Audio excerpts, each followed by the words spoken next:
이후에 올해 처음으로 이렇게 이곳에서 인사드립니다. 방금 이렇게 신혼가정 부부들이 찬양을 부르시는데 너무 마음이 좋았습니다. 오늘은 제가 이렇게 성도님들 얼굴만 봐도 참 제가 이렇게 큰 격려가 되는 것 같습니다. 이번 한 주간 지난주죠. 지나간 주 저는 특별히 제 자신이 하늘의 시민권자라는 생각을 많이 했습니다. 그리고 제가 이 나라에 살고 있지만은, 이 땅에 살고 있지만 또 영적인 나라에 속해 있는 그러한 사람이라는 것을 많이 생각했습니다. 그래서 아무튼 성도님들 보니까 너무나 힘이 됩니다. 지금 저희들은 주님의 공중재림, 곧 휴거가 임박해 있는 그러한 시기를 살고 있다고 생각합니다. 그러한 때에 저희 그리스도인들이 어떻게 살아야 하는가 하고 성도님들 많이들 생각해 보실 것입니다.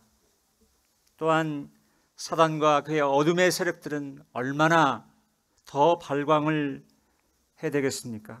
어떻게든지 세상에서 사람들의 마음을 빼앗아서 또한 또 성경의 예언대로 적그리스도의 출현을 도모하고자 온갖 핵책을 힘쓸 것입니다. 그러한 관점으로 이 세상에서 일어나는 일들을 본다면 좋을 것 같습니다. 에베소서 6장 12절에서 우리의 씨름은 혈과 육을 상대하는 것이 아니고 통치자들과 권세들과 이 어둠의 세상 주관자들과 하늘에 있는 악의 영들을 상대함이라고 했습니다. 연초에 문득 기도 가운데 떠오르는 부분이 제게 있었고요. 또 이제 수요 집회 가운데 제가 수요 집회 특별히 참 그 말씀 전하실 때 참 잘 주의 깊게 듣거든요. 이번에 사사기 하고 있잖아요. 사사기 하면서 좀 시간이 지났는데 기드온에 관해서 나누었지요. 그래서 사사기 그 기드온에 관한 부분들을 다루었을 때에 제 마음에 주일날 말씀으로 제가 나누었으면 좋겠다 이렇게 생각을 해보게 됐습니다. 당시 수요 집회 때에 형제님들께서 참 잘 나누어 주셨습니다. 저는 그 부분에 대해 보충 설명을 한다든지 그런 의미로 오늘 이곳에서 다루지는 않을 것입니다. 제가 한 번 더 기도원에 관한 부분을 나누어 보겠습니다. 사사기 7장입니다. 교독으로 한번 읽어보도록 하겠습니다. 7장 1절부터 22절까지 다 읽지 않고 22절까지 한번 같이 교독으로 읽어보겠습니다. 제가 먼저 읽겠습니다. 1절입니다. 요룻바알이라 하는 기드온과 그를 따르는 모든 백성이 일찍 일어나 하롯셈 곁에 진을 쳤고 미디안의 진영은 그들의 북쪽이요 모레산 앞 골짜기에 있었더라. 여호와께서 기드온에게 이르시되 너를 따르는 백성이 너무 많은즉 내가 그들의 손에 미디안 사람을 넘겨주지 아니하리니 이는 이스라엘이 나를 거슬려 스스로 자랑하기를 내 손이 나를 구원하였다 할까 하니니라. 이제 너는 백성의 귀에 외쳐 이르기를 누구든지 두려워 떠는 자는 길르앗산을 떠나 돌아가라 하라 하시니 이에 돌아간 백성이 22,000명이요 남은 자가 10,000명이었더라. 여호와께서 또 기드온에게 이르시되 백성이 아직도 많으니 그들을 인도하여 물가로 내려가라. 거기서 내가 너를 위하여 그들을 시험하리라. 내가 누구를 가리켜 네게 이르기를 이 사람이 너와 함께 가리라 하면 그는 너와 함께 갈 것이요 내가 누구를 가리켜 네게 이르기를 이 사람은 너와 함께 가지 말 것이니라 하면 그는 가지 말 것이니라 하시니라. 이에 백성을 인도하여 물가에 내려가매 여호와께서 기드온에게 이르시되 누구든지 개가 핥는 것 같이 혀로 물을 핥는 자들을 너는 따로 세우고 또 누구든지 무릎을 꿇고 마시는 자들도 그와 같이 하라 하시더니 손으로 움켜 입에 대고 한 다횟수는 300명이요 그 외의 백성은 다 무릎을 꿇고 물을 마신지라. 7절입니다. 여호와께서 기드온에게 이르시되 내가 이 물을 핥아 먹은 300명으로 너희를 구원하며 미디안을 내 손에 넘겨주리니 남은 백성은 각각 자기의 초소로 돌아갈 것이라 하시니 백성이 악수과 나팔을 손에 든지라. 기드온이 이스라엘 모든 백성을 각각 그의 장막으로 돌려보내고 그 300명은 머물게 하니라. 미디안 주민령은 그 아래 골짜기 가운데에 있었더라. 그 밤에 여호와께서 기드온에게 이르시되 일어나 진영으로 내려가라. 내가 그것을 내 손에 넘겨줬느니라. 만일 내가 내려가기를 두하거든 네 부하 프라와 함께 그 진영으로 내려가서 그들이 하는 말을 들으라. 그 후에 네 손이 강하여져서 그 진영으로 내려가리라 하시니 기드온이 이에 그의 부하 프라와 함께 군대가 있는 진영 근처로 내려간즉 미디안과 아말렉과 동방의 모든 사람들이 골짜기에 모는데 메뚜기의 많은 수와 같고 그들의 낙타의 수가 많아 해변의 모래가 많은 같은지라. 기드온이 그곳에 이른즉 어떤 사람이 그의 친구에게 꿈을 말하여 이르기를 보라 내가 한 꿈을 꾸었는데 꿈에 보리떡 한 덩어리가 미디안 진영으로 굴러 들어와 한 장막에 이르러 그것을 쳐서 무너뜨려 위쪽으로 엎으니 그 장막이 쓰러지더라. 그의 친구가 대답하여 이르되 이는 다른 것이 아니라 이스라엘 사람 요아스의 아들 기드온의 칼이라. 하나님이 미디안과 그 모든 진영을 그의 손에 넘겨주셨느니라 하더라. 기드온이 그 꿈과 해몽하는 말을 듣고 경배하며 이스라엘 진영으로 돌아와 이르되 일어나라. 여호와께서 미디안과 그 모든 진영을 너희 손에 넘겨주셨느니라 하고 300명을 세대로 나누어 각 손에 나팔과 빈 항아리를 들리고 항아리 안에는 횃불을 감추게 하고 그들에게 이르되 너희는 나만 보고 내가 하는 대로 하되 내가 그 진영 근처에 이르러서 내가 하는 대로 너희도 그리하여 나와 나를 뜨는 자가 다 나팔을 불거든 너희도 모든 진영 주위에서 나팔을 불며 이르기를 여호와를 위하라 기드온을 위하라 하라 하니라. 기드온과 그와 함께한 100명이 이경초에 진영 근처에 이른즉 바로 파수꾼을 교대한 때라. 그들이 나팔을 불며 손에 가졌던 항아리를 부수니라.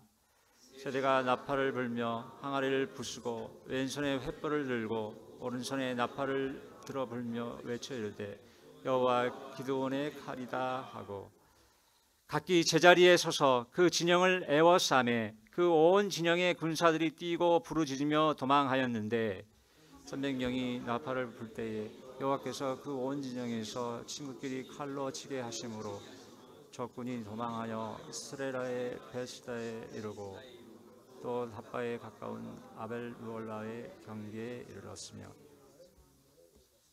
아멘. 감사합니다. 여기까지 읽으시면 되겠습니다. 기드온에 관한 이야기는 너무 유명해서요. 주일학교 학생들도 그 스토리를 다 꿰고 있습니다. 저는 오늘 기드온에 관한 부분을 모두 다루지 않고요. 사사기 7장을 본문으로 하여 기드온과 300 용사들에 관한 교훈이라는 제목으로 나누어 보겠습니다. 기드온에 관해서 보면요, 그는 좋은 면이 있었어요. 또 반면에 또 부정적인 면이 있습니다. 오늘 이 시간은 말씀드렸듯이요, 사사기 7장을 본문으로 그 안에서의 교훈을 살펴보겠습니다.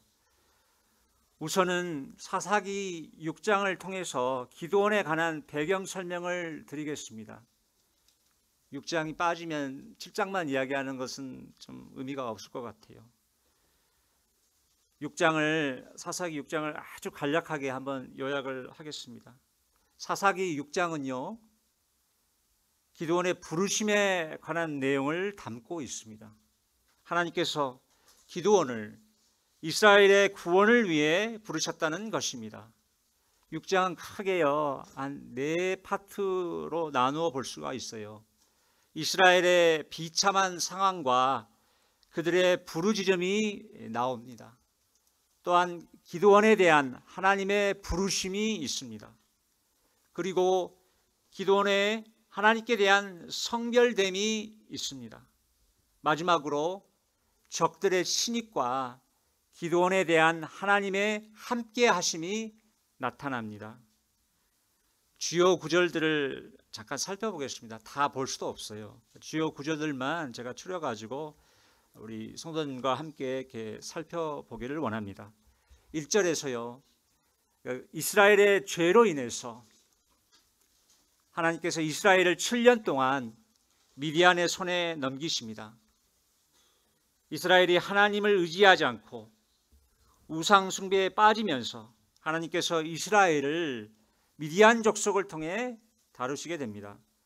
미디안 족속은요, 아브라함과 그 그드라 사이에서 난 후손으로서요, 이스라엘의 광야 여정 중에 이스라엘에게 패배당한 적이 있었습니다. 3절로부터 이제 5절을 보면요, 미디안 또 아말렉 동방 사람들의 괴롭힘이 있었습니다. 미디안 족속뿐만 아니고요, 아말렉 동방 사람들이 함께 연합으로 이스라엘을 괴롭혔습니다. 6절 7절에서요 이스라엘이 미디안으로 말미암아 궁핍함이 이렇게 심하였고요, 그때 하나님께 부르짖게 됩니다. 공고하게 되니까 그제서야 하나님을 찾습니다. 저희들도 어떻게 보면 참 그런 것 같아요. 11절에서 여호와의 사자가 기드온에게 나타났습니다. 그때 기드온은 미디안 몰래 밀을 포도주 틀에서 타작하고 있었습니다. 성도님들, 기드온의 본래 직업이 무엇이었습니까?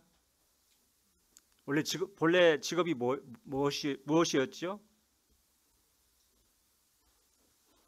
예, 여기를 보면요, 농부였습니다. 그는 소심하고요, 겁이 많은 사람이었습니다. 이 부분을 보면요, 우리 고린도전서 1장 26절로부터 29절 말씀이 생각이 납니다. 형제들아, 너희를 부르심을 보라. 육체를 따라 지혜로운 자가 많지 아니하며 능한 자가 많지 아니하고 문벌 좋은 자가 많지 아니하도다. 그러나 하나님께서 세상에 미련한 것들을 택하사 지혜 있는 자들을 부끄럽게 하려 하시고 세상에 약한 것들을 택하사 강한 것들을 부끄럽게 하려 하시며 하나님께서 세상에 천한 것들과 멸시받는 것들과 없는 것들을 택하사 있는 것들을 폐하려 하시나니 이는 아무 육체도 하나님 앞에서 사랑하지 못하게 하려 하심이라고 하셨습니다. 하나님께서 이렇게 약하고 천한 사람을 들어 쓰신다는 것입니다. 12절에서요 여호와의 사자가 기드온에게 큰 용사여 여호와께서 너와 함께 계시도다 라고 하셨습니다. 성도님들 어떻습니까? 기드온이 큰 용사였습니까? 사실 그는요 겁이 많고요 또 소심한 그러한 사람이었습니다. 사람들을 굉장히 의식을 많이 했고요, 계속적으로 하나님의 함께하심을 하나님이 함께하시는 그런 증거를 구했던 그러한 사람이었습니다. 그렇게 볼 때에 이 말씀은 우리를 격려하는 말씀입니다. 기드온을 격려하는 말씀이었고요, 우리를 격려하는 말씀입니다. 겁 많고 소심한 기드온에게 큰 용사라고 하시면서 하나님이 함께 하심을 말씀하십니다. 큰 용사라는 그 말씀 속에 하나님께서 그가 믿음으로 용감히 싸우는 그 미래를 보시면서 그렇게 선언하십니다. 하나님은 시간을 초월해 계시잖아요. 과거와 현재와 미래를 동시에 보시는 것이잖아요.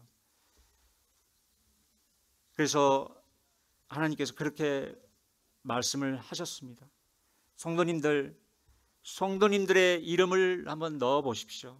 제가 제 이름을 한번 넣어 보겠습니다. 창훈아, 큰 용사여, 하나님께서 너와 함께 계시도다. 14절에서 여호와께서 기드온에게 가서 기드온의 힘으로 이스라엘을 미디안의 손에서 구원하라고 하시면서요, 여호와가 기드온을 보냈다고 말씀하십니다. 15절에서 기드온의 고백이 나옵니다. 내가 무엇으로 이스라엘을 구원할 수 있습니까? 또한 자신의 집이 므낫세 중에 극히 약하며 자신의 아버지 집에서 가장 작은 자임을 고백을 합니다. 이것은 겸손한 표현이었습니다. 하나님은요, 겸손한 자들을 들어서 쓰시는 것입니다. 16절에서 여호와께서 함께 하실 것을 말씀하십니다. 미디안 사람 치기를 한 사람을 치듯 할 것이라고 말씀하십니다. 하나님께서 약속의 말씀을 하신 것입니다. 17절에서 기드온의 요청이 나옵니다. 주 되시는 표징을 보여주십시오. 그렇게 요청을 합니다. 18절로부터 24절에서요, 기드온의 예물을 받으시는 여호와의 사자, 곧 여호와의 모습이 있습니다.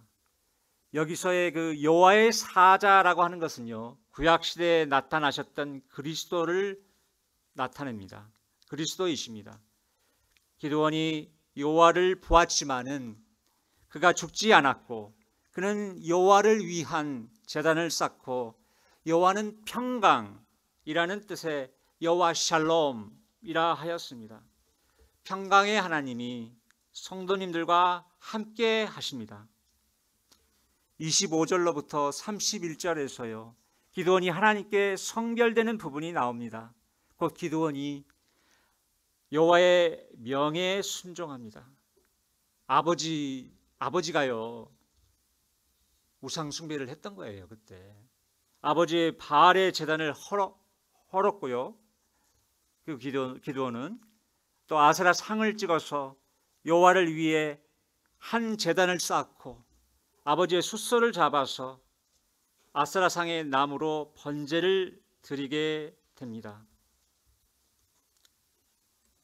하지만 아버지의 그 가문과 성읍 사람들을 두려워해서 밤에 10사람의 종들과 함께 이 일을 도모했습니다.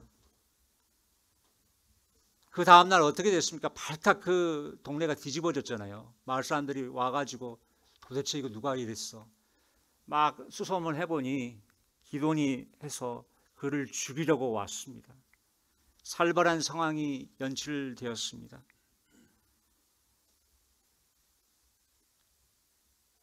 그가 우상을 깨트리고 바알의 제단을 허문 것들을 생각할 때에 그 시대가 참 우상 숭배가 만연했던 시대인 것들을 보게 됩니다.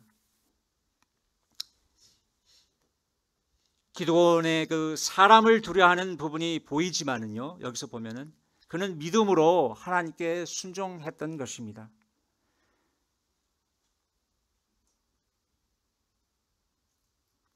기드온이 그렇게 우상을 깨트리는 부분을 생각할 때 오늘날 우리는 어떻게 행해야 하겠습니까? 우상이라고 하는 것은 하나님을 대신하는 모든 것이잖아요. 그러한 우상들 앞에서 우리들이 어떻게 행해야 하겠습니까? 그리고 목숨을 잃을 수 있는 상황에서도 하나님의 그 명령을 수행하는 많은 사람들 있습니다. 그러한 삶이 저희들에게 필요한 것입니다. 많은 또 선교사들이 목숨을 내놓고 선교의 일에 힘쓰고 있지 않습니까? 저희들도 그러한 선교사들의 그러한 믿음을 본받아야 하지 않겠습니까? 32절에서 기드온이 여룻바알이라 불리게 됩니다. 이것은 사실 비아냥되는 말이었어요. 아버지가 사람들이 죽이려고 하니까 기드온을 딱 중재를 했어요. 눈치를 보니까 죽을 것 같거든요. 죽일 것 같거든요. 그래서 중재를 하는데 바알이 정말 신이면은 바알이 자기 자신과 바알 자신과 다툴 것이다. 이렇게 선언을 했습니다. 그리고 사람들로 우리 아들에게 기드온에게 손대지 못하게 합니다.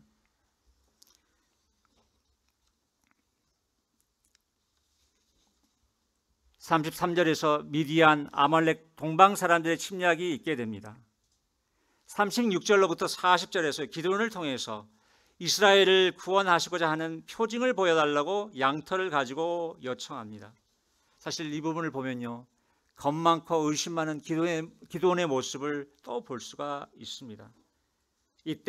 이에 확증을 구하는 기드온에게 하나님께서 양털을 통해서 놀라운 이적을 보이십니다. 이제 오늘 본문인 사사기 7장으로 넘어가겠습니다. 방금 저희들이 아까 조금 전에 전체 본문 22절까지를 읽었잖아요. 첫째로 그 7장을 통해서요, 기드온과 함께 싸울 소수의 그 특공대를 선별합니다. 사사기 7장 1절로부터 8절까지 말씀에서 확인할 수 있습니다. 2절을 보면요, 여호와의 구원 계획을 볼 수가 있어요. 소수의 부대원으로 전투에 임하게 할 계획을 가지십니다. 이것은 이스라엘이 자긍하지 않도록 하기 위함입니다. 전쟁은 하나님께 속한 것입니다. 인간의 지혜, 방법으로 전쟁에서 이기는 것이 아니라는 것입니다. 3절을 보면요, 두려워 떠는 자를 보냅니다. 32,000명 중에서 10,000명이 남게 됩니다. 신명기 20장 8절에서는요, 두려워서 마음이 허약한 자를 집으로 보낼 것을 말씀합니다.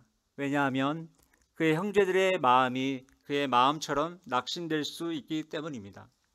4절에서 여호와께서 전투에 임할 백성의 수를 줄이겠다는 생각을 가지십니다. 하나님 더 줄이시겠다는 거예요. 더 늘리겠다는 게 아니라 더 줄이겠다고 또 그런 생각을 가지신 것을 보게 됩니다. 5절로부터 8절에서 여호와께서 물가에서 물을 먹는 모습으로 전투에 임할 사람들을 골라내십니다. 300명만 남게 됩니다. 저의 이제 개인적인 이건 분별이고 생각입니다. 저는 이제 그 300명이라고 했을 때 그 300명은 신속하게 이렇게 행동하는 사람들이라고 생각을 합니다. 제가 한번 제스처를 한번 써볼게요. 이게 물가가 있으면은 이 첫 번째 그 300명은 그 부르는 이렇게 탁 바짝 엎드린 상태에서 손으로 이렇게 하면서 이렇게 혀로 이렇게 핥았던 것 같아요. 근데 나머지 또 다수의 많은 사람들은 그러지 않고 물을 떠서 이렇게 무릎을 꿇고 이렇게 마셨던 것 같습니다.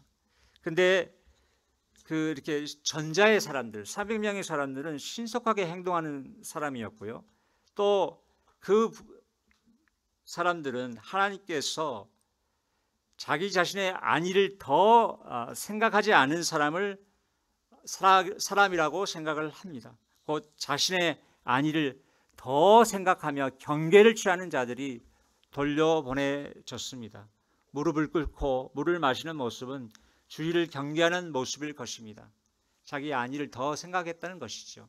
이거는 저의 개인적인 분별이에요. 생각입니다. 다른 분들, 성도님들 다르게 생각하실 수 있을 것입니다. 여기서 요점은 적은 수가 선택이 됐다는 것입니다. 다수가 아니라 적은 수가. 자, 사사기 7장의 첫 번째 파트에서 우리의 영적 싸움에 있어 우리의 수는 그리 중요치 않습니다. 믿음의 용사들이 필요하죠. 저희 교회도요, 적은 인원이 모인다 하더라도 믿음의 용사들이 함께 모여서 영적인 싸움을 싸우면서 하나님의 뜻을 이루어 가기를 원합니다. 둘째로요, 전투에서 하나님의 함께 하심에 대한 확신을 갖게 됩니다. 9절로부터 15절 말씀 가운데 나타나 있습니다. 9절로부터 14절에서 여호와께서 미디안과 그 모든 진영을 이스라엘에게 넘겨주신 것을 꿈의 해몽을 통해서 기드온에게 재차 알리십니다. 10절에서 미디안의 진영으로 내려가기를 두려워하면은 부와 함께 할 것을 여호와께서 말씀하십니다. 여전히 두려움이 많이 있는 사람이었지요. 11절로부터 14절까지의 말씀 속에서 기드온은 적군 두 사람의 대화 내용을 듣게 됩니다. 보리떡 한 덩어리가 굴러 들어와서 미디안 진영의 한 장막을 쓰러뜨린다는 꿈에 대해서 미디안과 모든 진영을 기드온에 넘기신다고 해몽을 하게 됩니다. 여기서 보리떡은 서민들이 흔히 먹었던 양식으로서요 이스라엘을 가리키는 것입니다. 하나님은 기드온을 포함 301명이잖아요. 301명. 301명으로 뒤에 사사기 8장 10절을 보게 되면요. 다 그 적들의 수가 13만 5천 명인 것을 볼 수가 있습니다. 301명으로 13명 5천 명의 군대와 싸울 것을 요구하셨습니다. 계산해 보면 약 한 1대 450. 어떻게 이런 인원으로 전투를 할 수가 있을까요? 참 말도 안 되는 이러한 전투에 대해서 하나님이 함께 하신다고 말씀하십니다. 이 적군 두 명의 대화가 기드온의 믿음을 굳게 해주었습니다. 15절에서요 기드온이 하나님의 함께 하심에 대해서 확신합니다. 꿈과 해몽하는 말을 들은 후에 하나님께 경배 드립니다. 우리가 하나님의 함께 하심을 느낄 때 우리는 기드온처럼 어느 곳에서나 하나님께 경배 드릴 수가 있습니다. 본문으로 돌아와서요 기드온은 이스라엘 진영으로 돌아와 여호와가 미디안과 모든 진영을 넘겨주셨음을 다른 군사들한테 이야기를 하게 됩니다. 두 번째 파트에서 오늘날 우리도 영적인 싸움에서 하나님의 함께 하심에 대한 확신이 정말 중요함을 보게 됩니다. 마태복음 28장 18절로부터 20절까지의 말씀에서 하늘과 땅의 모든 권세가 주님께 주어졌다고 하셨고요. 주님께서 세상 끝날까지 우리와 항상 함께 할 것이라고 말씀하십니다.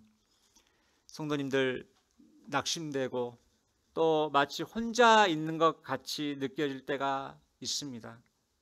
그럴 때가 많이 있죠. 우리가 그럴 때가 있습니다. 그럴 때에 주님이 우리와 늘 함께 하심을 잊지 마시길 바랍니다. 셋째로 기이한 방법으로 전투에서 승리하게 됩니다.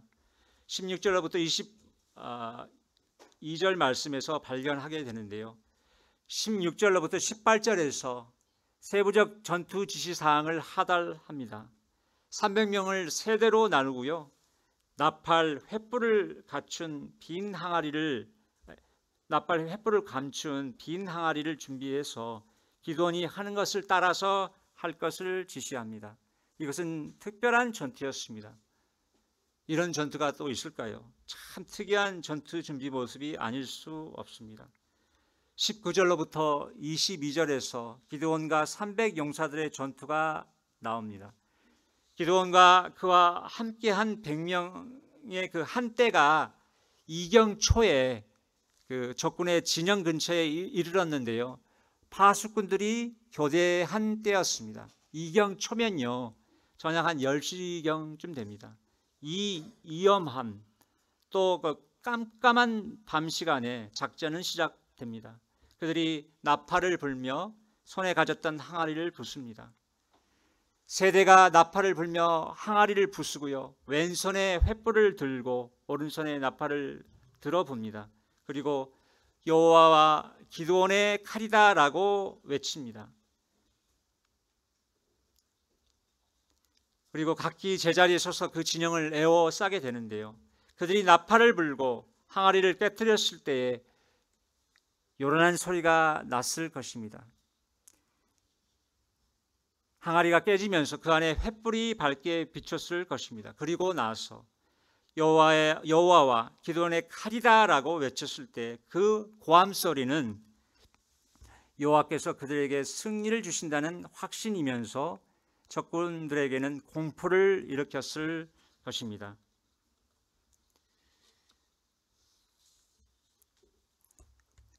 적군들은 큰 혼란 속에 휩싸였고요. 수많은 이스라엘 사람들이 자신들을 공격하러 왔구나라고 그렇게 생각했을 것입니다. 같은 21절에서 적군은 뛰고 부르짖으면서 도망했습니다. 300명이 나팔을 불 때에 그 온 진영은 서로 칼로 쳤고요. 또 도망하기 시작했습니다. 놀라운 일이 벌어졌습니다. 히브리서 기자는요, 히브리서 11장에서 기드온에 대해서 잠깐 언급하며 믿음으로 이방 사람들의 진을 물리쳤다고 기록했습니다. 직접적으로 기드온이 그랬다고 표현되어 있지는 않지만 우리가 문맥을 쭉 보게 되면은 기드온이 믿음으로 이방 사람들의 진을 물리쳤다는 것을 확인할 수가 있습니다. 기드온은 믿음으로 싸움에서 승리했던 것입니다. 아까 제가 언급한 나팔, 항아리, 횃불은 또한 영적인 의미를 가지고 있습니다. 나팔은 전투 시에 군사를 소집할 때에 6장 34절, 6장 34절에 나옵니다. 그리고 7장 19절에서 군사들의 전투 개시를 알릴 때 이곳에서 쓰인 것을 볼 수가 있습니다. 이 의미, 그러니까 기드온의 그 이야기에 나오는 7장 19절, 20절의 그 나팔의 영적인 의미를 한번 신약 성경에서 한번 생각을 해본다면요, 우리 데살로니가전서 한번 1장 8절을 한번 볼까요? 데살로니가전서 1장 8절을 함께 보시겠습니다. 네, 제가 한번 펴보시기 바랍니다. 이 부분을 제가 우리 개역 개정판으로 읽지 않고 우리 박주환 형제님의 그 원어 성경에서 제가 한번 인용해서 한번 읽어보겠습니다. 이는 주님의 말씀이 여러분으로부터 마게도니아와 아카이아에만 울려 퍼졌을 뿐만 아니라 하나님을 향한 여러분의 믿음의 소식이 모든 곳에 알려져서 우리가 아무것도 말할 필요가 없기 때문입니다. 박주환 형제님의 쓰신 그 원어 성경에서 제가 인용을 했습니다. 데살로니가 성도들은요, 세워진 지 얼마 안 되었는데요, 그렇지만 영적으로 재생산하는 그리스도인들이 되었습니다. 처음에는 마게도냐 아가야에, 나중에는 각처로 얼마 되지 않아 하나님을 향한 이들의 소문이 나팔로 울려 퍼지듯이 너무나 널리 울려 퍼지게 되었습니다. 우리가 복 받은 것만으로 끝나서는 안 되는 것이고요, 받은 복이 우리 자신을 통해서 다른 사람들에게 흘러 들어가야 하는 것입니다. 곧 우리는요, 그리스도를 위해서 분명한 증언을 나팔로 불어야 하는 것입니다. 고린도전서 14장 8절에서요, 만일 나팔이 분명하지 못한 소리를 내면 누가 전투를 준비하리요라고 했습니다. 그리스도를 위한 분명한 증언을 나팔로 부는 것처럼 나팔로 불듯이 해야 함을 기억해야 할 것입니다. 다음으로 항아리와 횃불은 신약 성경에서 어떤 의미를 가지고 있을까요? 구약 성경만 본다면 그것은 그냥 항아리와 횃불이었어요. 그것으로도 우리가 충분히 교훈을 받을 수 있는데요, 우리가 신약 성경에서 교훈을 받을 수 있다고 생각을 합니다. 고린도후서 4장 7절에서요, 바울은 항아리에 감춰진 횃불, 그리고 항아리가 깨어짐으로 드러난 횃불의 빛에 관해서 성령님의 도움으로 그 의미를 알려주고 있다고 저는 생각을 합니다. 우리 몸은 질그릇입니다. 우리가 끊임없이 주님을 위해서 죽음에 넘겨져야만 예수 그리스도의 얼굴에 있는 하나님의 영광을 아는 빛이 사람들에게 비춰질 수 있는 것입니다. 심히 큰 능력은 하나님께 있고요, 우리에게 있지 아니한 것입니다. 하나님은 우리 마음에 예수 그리스도의 얼굴에 있는 하나님의 영광을 아는 빛을 비춰주시고요, 우리를 통해서 그 빛이 다른 사람들에게 비춰지게 하십니다. 마태복음 5장 16절을 통해서요, 우리는 우리의 빛들을 비추게 해야 하는 것입니다. 두 가지 원리가 있다는 거예요. 쉽게 이야기하면 우리 안에 보배가 있다는 거죠. 우리 안에 빛이 있다는 거예요. 그리고 우리 자신의 빛이 아니라 주님이 성령의 임재를 통해서 주님이 우리 빛이 되신다는 것이죠. 그리고 그 빛은 우리의 그 항아리가 깨어질 때 그 빛이 드러나게 된다는 것입니다. 이 두 가지 원리가 있다고 여기서 이야기를 하는 것이죠. 제가 제 간증을 잠깐 해보고자 합니다. 조금 시간이 지났는데요. 제가 군 생활을 할 때 저는 구원의 확신이 그때 당시에 구원의 확신이 흔들리거나 그러지는 않았습니다. 하지만 억압된 환경 가운데서 장시간 노출되면서 저의 내면이 너무 어둡게 느껴졌습니다. 믿음으로 주님을 당시에 바라본다고 바라봤지만은요, 저의 그 육신의 모습을 너무 보니까 그렇게 생각했던 것 같아요. 나는 왜 이렇게 어두울까? 그런 생각을 참 많이 했어요. 부정적인 생각을. 근데 제가 제대하고 그 다녔던 지역 교회에서 그때 마침 그리스도 안에 신문에 관한 그런 교재가 있었습니다. 그리스도 안에서 나의 참다운 정체성을 배워가면서 제가 참 영적으로 밝아지게 되었어요. 또 주님이 성령님을 통해서 내 안에 거주하시고 그분이 내 안에서 빛이 되신다는 그 인식이 저를 새롭게 했습니다. 능력이 나에게 있지 않고 하나님께 있다는 것을 깨닫게 되면서 참 제가 참 밝게 됐던 것 같아요. 이후 계속적으로 주님과의 연합된 삶에 관해서 배우게 되었습니다. 물론 지금도요, 육신을 쫓지 않고 성령님을 쫓아서 사는 삶을 계속적으로 배우고 있습니다. 삶을 통해서 배워가고 있습니다. 나의 육신이 깨어질 때에 빛이신 주님이 드러나는 것이지요. 결론적으로 오늘 저는 기도원에 관한 배경 설명과 사사기 7장을 본문으로 기도원과 300 용사들에 관한 교훈이라는 제목으로 나누었습니다. 첫째로 기도원과 함께 싸울 그 소수의 특공대를 선별했다는 것입니다. 둘째로요, 전투에서 하나님의 함께 하심에 대한 확신을 갖게 됩니다. 셋째로 기이한 방법으로 전투에서 승리하게 됩니다. 혼란스러운 시대를 살고 있는 저희들이 영적 싸움을 싸울 때에 기드온과 300 용사들의 믿음으로 행했던 것을 기억하면서요, 그 교훈을 저희들에게 적용함으로 담대하며 또 지혜롭게 행할 수 있기를 바랍니다. 감사합니다. 기도하시겠습니다. 아버지 하나님, 감사합니다. 오늘 전 기드온과 그 300명의 용사들을 통해서 저에게 교훈해 주심을 감사드립니다.